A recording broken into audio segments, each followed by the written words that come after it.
In the fight against COVID-19 tonight, the CDC says nearly every COVID death in recent weeks could have been prevented.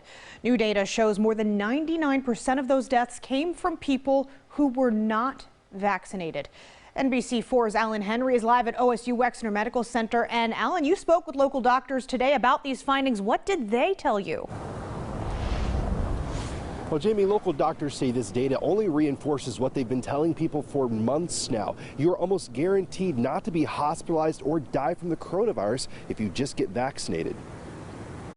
If you're not getting vaccinated, you're really out there with no layer of protection. It's like driving your car and not wearing your seatbelt. According to the CDC, more than 18,000 people died from COVID during the month of May. Only 150 of those who died had been vaccinated. With vaccines available across the country, the suffering and loss we are now seeing is nearly entirely avoidable.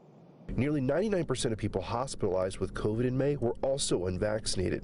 As vaccine uptake starts to level off across the country, doctors at local hospitals hope the new numbers provide more proof to the hesitant that the shots work. We know that there's people that were kind of in the wait and see group. Well, if you were in that wait and see group, these vaccines are very safe. I think we have plenty of data now to show that getting the vaccine is going to prevent hospitalizations and deaths. They say how many people get vaccinated today will determine how many lives are saved in the coming months. Trying to urge people to think past the month that we're in and the volume that we're seeing right now, start to think about the winter and how that's going to look.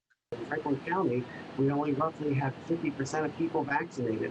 And when you dissect that to specific zip codes, we have work to do. Moving forward with the Delta variant here, there are going to be hot pockets of COVID-19, mostly in areas with lower vaccination rates.